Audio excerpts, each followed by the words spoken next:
ఫైనాన్స్లో ఫైళ్ల కుప్పనట.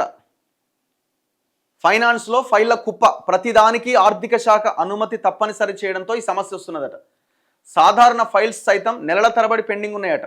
ఆగిపోతున్న కొత్త రిక్రూట్మెంట్లు, కాంట్రాక్ట్ ఉద్యోగుల జీతభత్యాలు, బదిలీలు, నిలిచిపోతున్న సబ్సిడీలు, అభివృద్ధి పనులు, ఆసుపత్రుల్లో అత్యవసర మందులు, పరికరాలకు కూడా వెయిటింగేనట. రోడ్లు, బిల్డింగుల్లో చిన్న చిన్న మరమ్మతులకు కూడా ఎదురు చూడాల్సిందేనట.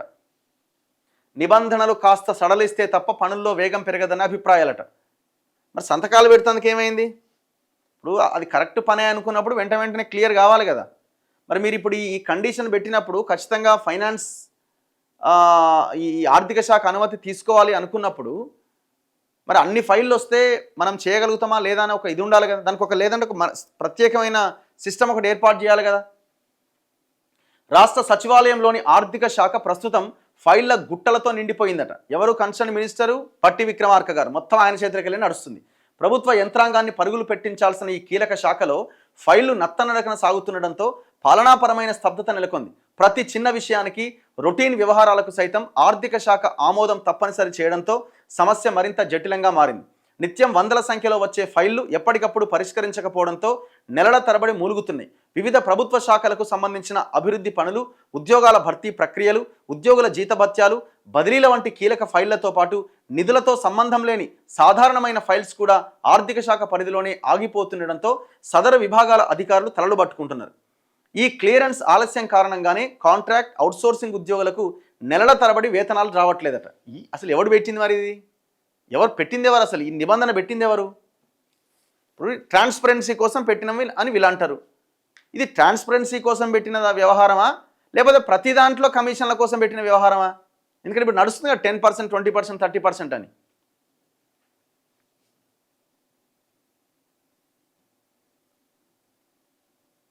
అవుట్సోర్సింగ్ ఉద్యోగాలు టైంకు రెన్యువల్ కావట్లే.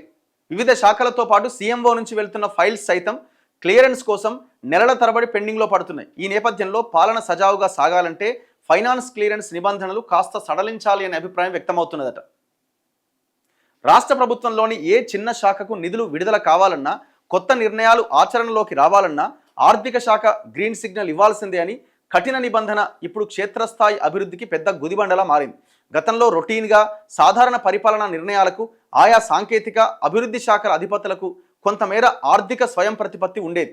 కానీ ప్రస్తుత పరిస్థితుల్లో నిబంధనల పేరుతో ప్రతి చిన్న ఫైల్ను ఆర్థిక శాఖకే పంపుతుండడంతో అక్కడ ఫైళ్ల పర్వతం పేరుకుపోతోంది.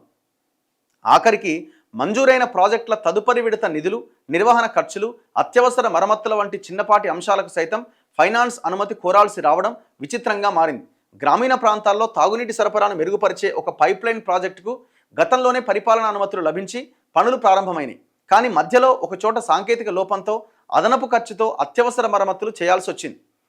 గతంలో అయితే సదరు ఇంజనీరింగ్ శాఖాధిపతే ఈ నిధులు తక్షణమే క్లియర్ చేసి పనులు పూర్తి చేయించేవారు. కానీ ఇప్పుడు ప్రతి అదనపు పైసాకు ఆర్థిక శాఖ అనుమతి తప్పనిసరి కావడంతో ఆ ఫైలు సెక్రటేరియట్కు చేరి 3 నెలలుగా పెండింగ్లో పడ్డది. వర్షాకాలానికి ముందే పూర్తి కావాల్సిన ఒక ఉమ్మడి జిల్లా ప్రధాన రహదారి మరమ్మతుల వ్యవహారం మరొకటి. గుంతలమయమైన ఆ రోడ్డు పనులకు బడ్జెట్ కేటాయింపులు ఉన్నప్పటికీ కాంట్రాక్టర్కి ఇవ్వాల్సిన మొదటి విడత నిధుల విడుదల ఫైలు ఆర్థిక శాఖ క్లియరెన్స్ దగ్గర ఆగిపోయింది. ఈ కేంద్రీకృత విధానంతో వివిధ అభివృద్ధి శాఖల ప్రిన్సిపల్ సెక్రటరీల నుంచి క్షేత్రస్థాయి ఆఫీసర్ల వరకు అందరూ ఆర్థిక శాఖ ఆమోదం కోసం ఎదురు చూడాల్సిన పరిస్థితి.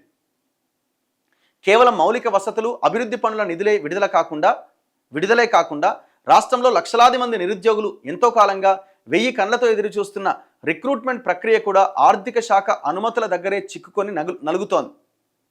వివిధ ప్రభుత్వ శాఖల్లో వేలాదిగా ఉన్న ఖాళీల భర్తీకి సంబంధిత బోర్డులు లేదా కమిషన్లు నోటిఫికేషన్లు జారీ చేయాలంటే దానికి ముందుగా సదరు పోస్టుల జీతభత్యాల భారాన్ని భరించేందుకు ఆర్థిక శాఖ ఖచ్చితంగా క్లియరెన్స్ ఇవ్వాల్సి ఉంటుంది. కానీ నెలల తరబడి ఈ ఫైళ్లు ఆ శాఖ టేబుళ్ల మీదే మురిగిపోతుండడంతో నియామక ప్రక్రియలన్నీ అర్ధాంతరంగా నిలిచిపోయాయి.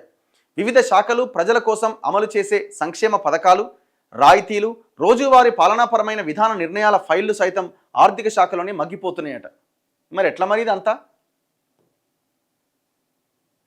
ఎందుకు తీసుకొచ్చినారు? దేనికి పెట్టినారు? కరప్షన్ని పెంచడానికా లేకపోతే కరప్షన్ లేకుండా చేయడానికా? ఒకవేళ కరప్షన్ లేకుండానే చేయడానికైనా అయితే మరి అది త్వరితగతిన జరగాలి కదా, ఫాస్ట్ జరగాలి కదా ప్రక్రియ.